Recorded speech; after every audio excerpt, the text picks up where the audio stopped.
¿Cuántas tardes había pasado Isabel Fuentes así, con la mirada perdida en el azul cobalto del Mediterráneo que se extendía más allá de su balcón?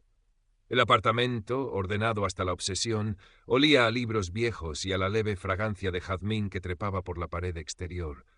70 años pesaban no tanto en el cuerpo, que aún conservaba una ágil dignidad, sino en el alma, donde la ausencia de Antonio, su Antonio, se había instalado como una sombra persistente. 3 años. 3 años desde que su voz, cálida y llena de historias, se había apagado. Su rutina en Almuñécar era un tapiz tejido con hilos de melancolía y pequeños consuelos. Las mañanas comenzaban con un paseo lento por el Paseo de San Cristóbal, el aire salino acariciándole el rostro, antes de detenerse en el pequeño cementerio encalado, donde una sencilla lápida de mármol rezaba: Antonio Vega López, historiador y esposo amado. Allí Isabel no lloraba, conversaba en susurros con él, contándole las nimiedades del día anterior, el precio de las brevas en el mercado, el último libro que había comenzado. Luego, la biblioteca municipal, su antiguo reino durante más de 40 años, la acogía. Ya no como bibliotecaria jefe, sino como una lectora voraz, una participante asidua del club de lectura El Candil. Los libros seguían siendo su refugio, sus compañeros más fieles. Las estanterías, el olor a papel y tinta, el silencio reverente de la sala de lectura eran el bálsamo para su soledad. Su pensión era modesta, suficiente para vivir sin lujos, pero la preocupación por un futuro incierto, por una posible enfermedad o dependencia, a veces le robaba el sueño. No tenían hijos, solo se tenían el uno al otro, y ahora solo quedaba ella y los recuerdos. Una tarde de finales de primavera, durante la presentación de una novela histórica de un autor local en el auditorio de la Casa de la Cultura, Isabel conoció a Arturo Vega. No era pariente de su Antonio, solo una casualidad de apellido. Se sentó a su lado casi por azar, cuando ya quedaban pocos sitios libres. Arturo tendría unos 58 años, pero aparentaba menos, con su cabello entrecano impecablemente peinado, una sonrisa fácil y unos ojos castaños que irradiaban una inteligencia serena y una calidez que a Isabel le resultó familiar, casi dolorosa. Vestía un traje de lino color crema, discreto pero elegante, y un reloj de pulsera de marca reconocible pero sin ostentación. Durante el coloquio posterior a la presentación, Arturo hizo un par de comentarios agudos y bien fundados sobre la novela que impresionaron a Isabel. Al finalizar, él se giró hacia ella. Una perspectiva muy interesante la del autor, ¿no cree? Aunque quizás un poco indulgente con el personaje de Boabdil. La voz de Arturo era aterciopelada, culta. Isabel, que había pensado exactamente lo mismo, se sintió inmediatamente cómoda. Totalmente de acuerdo, respondió, y una chispa de su antigua vivacidad brilló en sus ojos. La historia a veces necesita una mirada menos romántica. La conversación fluyó con una naturalidad asombrosa. Hablaron de libros, de historia, de los rincones con encanto de Almuñécar que ambos apreciaban.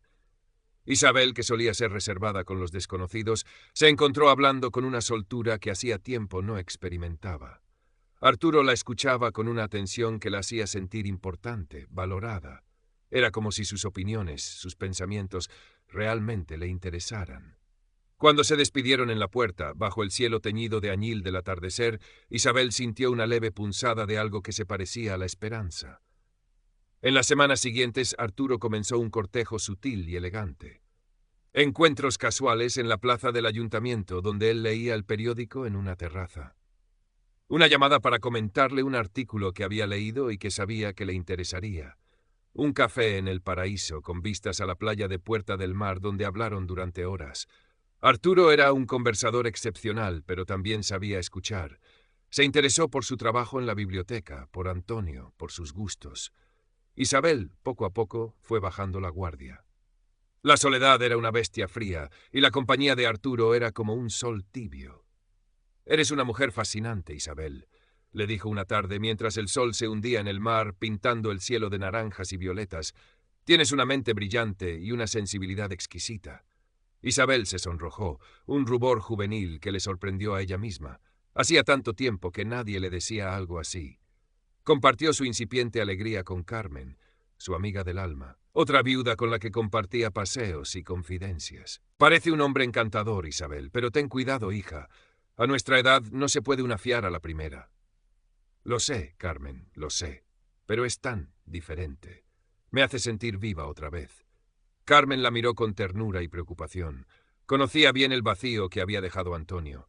Un día, mientras paseaban por el Parque del Majuelo, entre ruinas fenicias y una exuberante vegetación tropical, Arturo se detuvo. Tomó las manos de Isabel entre las suyas, su mirada seria pero afectuosa. «Isabel, hay algo que quiero proponerte. He estado trabajando en un proyecto, algo muy especial. Se llama Los Jardines de la Alcazaba. Unas viviendas de lujo con todos los servicios imaginables para personas que, como nosotros, valoran la cultura, la tranquilidad y la belleza. Estará en una ubicación privilegiada, con vistas al mar y a la montaña. He pensado en ti como una de las primeras residentes o incluso inversoras. Sería una forma de asegurar tu futuro, de tener compañía y cuidados de primera, y francamente me encantaría tenerte cerca». Isabel se quedó sin aliento. La idea era tentadora. La seguridad económica, la compañía, un entorno de ensueño. Arturo, no sé qué decir. Es mucho. Piénsalo, querida. No hay prisa. Pero imagínate, mañanas leyendo en tu terraza con vistas al mar, tardes de tertulia con gente interesante, sin preocupaciones. En los días siguientes, Arturo le pintó un cuadro idílico. Le habló de los arquitectos de renombre, de los servicios exclusivos, de la cuidada selección de residentes. Isabel, seducida por la visión y por la cálida atención de Arturo, comenzó a considerarlo seriamente. Tenía unos ahorros considerables, fruto de una pequeña herencia de sus padres y de una vida austera. Quizás incluso podría utilizar su apartamento como parte del pago. Las dudas iniciales, los consejos de Carmen, se desvanecían ante la elocuencia de Arturo y la promesa de un futuro sin soledad ni estrecheces. Finalmente, tras varias semanas de dulces persuasiones y garantías verbales sobre la solidez del proyecto, Isabel accedió a invertir una suma importante. Firmaron unos documentos en la pequeña y elegante oficina que Arturo tenía alquilada cerca del Paseo del Altillo. Isabel se sintió flotar, una mezcla de excitación y un ligero temblor de incertidumbre que achacó a la magnitud de la decisión. Tras la inversión, la tensión de Arturo, si cabe, se intensificó. Flores, cenas en restaurantes con encanto, pequeños detalles.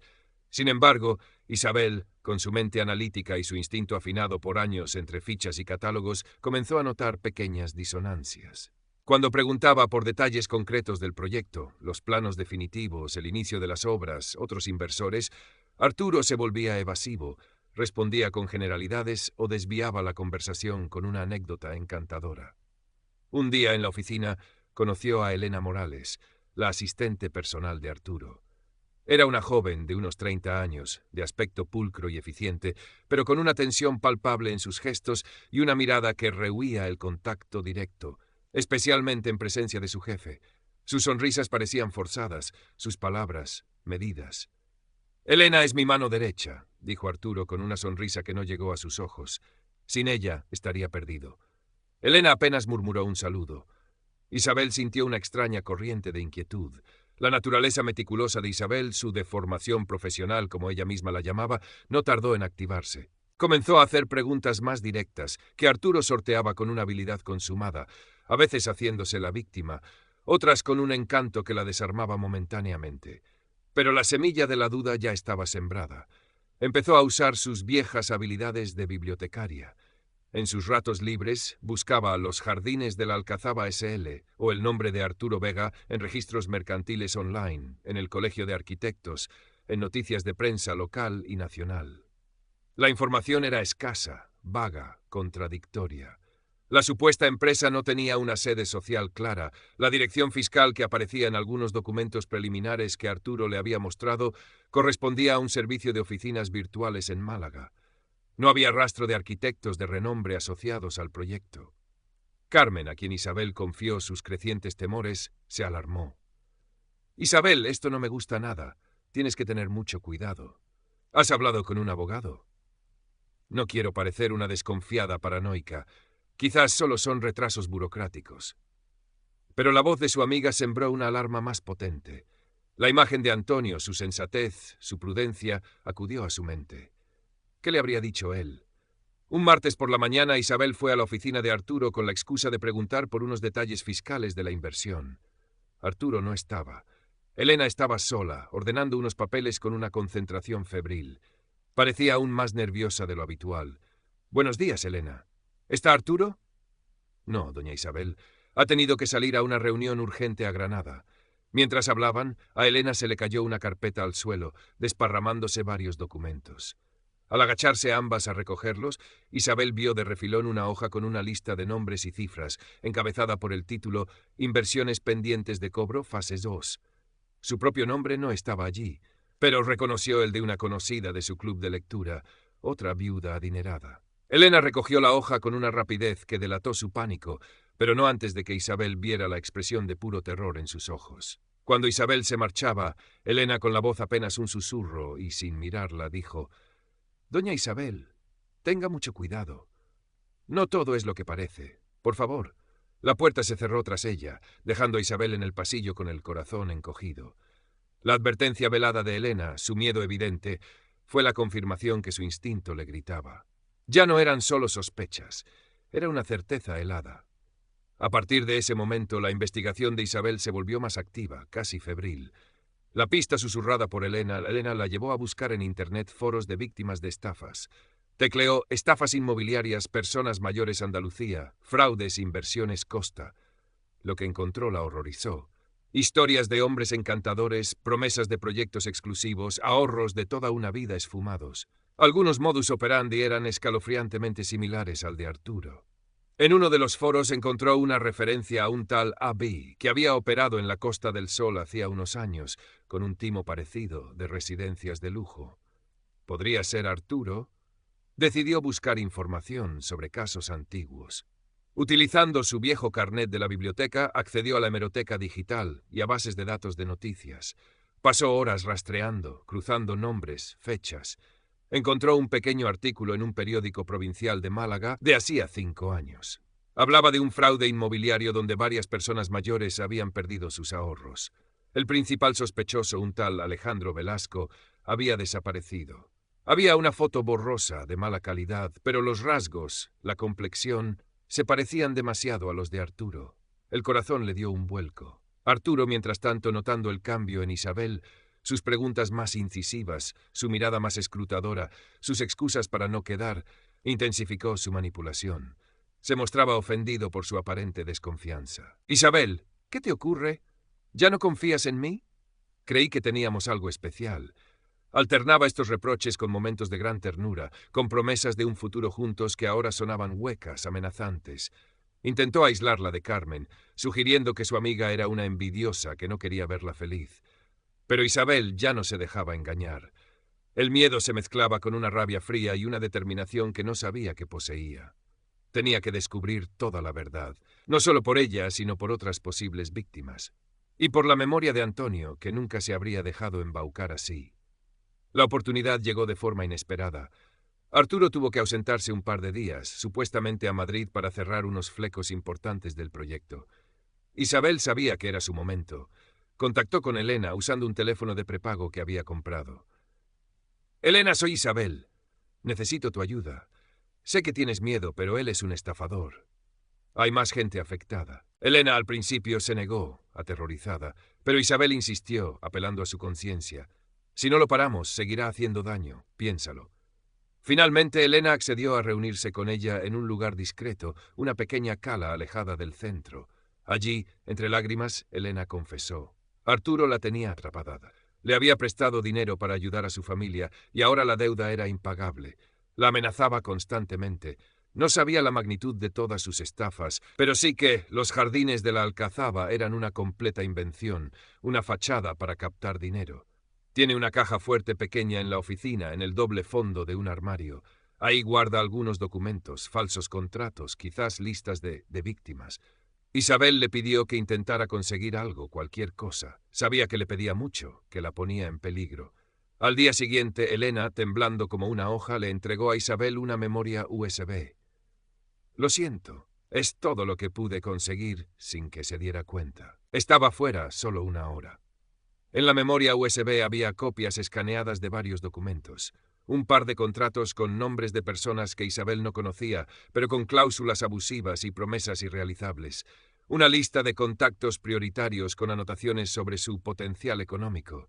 Y lo más revelador, varios extractos bancarios de cuentas a nombre de sociedades pantalla que recibían transferencias y luego se vaciaban rápidamente hacia cuentas en paraísos fiscales. El nombre de Alejandro Velasco aparecía en la constitución de una de esas sociedades. No había duda. Arturo Vega era Alejandro Velasco, un estafador profesional. Isabel sintió que el suelo se abría bajo sus pies, pero también una extraña calma. Ahora tenía pruebas. Isabel pasó la noche en vela, organizando meticulosamente la información. Las pruebas de Elena, sus propias investigaciones, los recortes de prensa. ¿Debía confrontar a Arturo directamente? La idea le provocó un escalofrío. Era peligroso, impredecible. Decidió que no. Su lucha no era personal, o no solo personal. Era una cuestión de justicia. A la mañana siguiente, antes de ir a las autoridades, hizo una última llamada a Arturo, a su móvil. Activó la grabadora de su teléfono, consciente de que quizás no sería una prueba legal irrefutable, pero necesitaba escuchar su voz, sus mentiras, una última vez. Arturo, soy Isabel. Necesito hablar contigo urgentemente sobre la inversión. Hay cosas que no me cuadran. La voz de Arturo, al otro lado, sonó primero melosa, luego al percibir la firmeza en el tono de Isabel, se volvió fría, cortante. Isabel, querida, te he dicho que todo está en orden. No te preocupes por cosas que no entiendes. Confía en mí. No, Arturo, o Alejandro debería decir, ya no confío. Y sé que los jardines de la Alcazaba son una farsa. Hubo un silencio tenso. Luego la voz de Arturo cambió, perdiendo todo rastro de encanto, destilando una amenaza velada. No sabes dónde te estás metiendo, Isabel. Será mejor que olvides estas tonterías si aprecias tu tranquilidad. Isabel colgó, con la mano temblorosa pero el corazón firme. Ya no había vuelta atrás. Con el dossier bajo el brazo, un nudo de miedo y determinación en el estómago, Isabel se dirigió al cuartel de la Guardia Civil de Almuñécar. La fachada blanca del edificio, bajo el sol implacable de la mañana, le pareció un faro de esperanza. En la sala de espera, el olor a desinfectante y a café rancio le revolvió el estómago. Cuando la llamaron, un agente joven con ojos serios y atentos la escuchó con paciencia. Isabel relató su historia. Su voz, al principio vacilante, fue ganando seguridad a medida que exponía los hechos, las pruebas, el engaño. Mostró los documentos, la memoria USB, explicó sus investigaciones. El agente tomó notas, hizo preguntas precisas. La escuchó durante más de una hora, sin interrumpirla innecesariamente. Cuando terminó, un sargento, avisado por el joven agente, se unió a ellos. Revisaron de nuevo las pruebas. Doña Isabel, dijo el sargento con gravedad, esto es serio, muy serio. Vamos a iniciar una investigación de inmediato. Ha sido usted muy valiente al denunciar. Isabel sintió que un peso enorme se levantaba de sus hombros. Al salir del cuartel, el sol ya no le pareció tan implacable, sino cálido, casi reconfortante. Había hecho lo correcto. La detención de Arturo Vega o Alejandro Velasco se produjo 2 días después. Intentaba abandonar Almuñécar discretamente, con una maleta en el maletero de su coche alquilado. La noticia corrió como la pólvora por el pueblo, aunque la Guardia Civil mantuvo una discreción oficial. Hubo sorpresa, incredulidad, y luego, entre los que lo conocían superficialmente, el inevitable, siempre me pareció demasiado encantador para ser verdad. Elena Morales, citada a declarar, cooperó plenamente con las autoridades. Su testimonio, junto con las pruebas aportadas por Isabel y la investigación posterior, que destapó una red de víctimas en varias provincias, fue crucial. Se le retiraron los cargos por su colaboración. El proceso legal fue largo y complejo. Isabel tuvo que declarar varias veces. Revivir el engaño fue doloroso, pero cada vez que salía del juzgado sentía una creciente sensación de paz. Sabía que la recuperación de su dinero sería difícil, quizás imposible en su totalidad. Gran parte había volado a cuentas inaccesibles. Pero eso, extrañamente, ya no era lo más importante. Había recuperado algo mucho más valioso: su dignidad.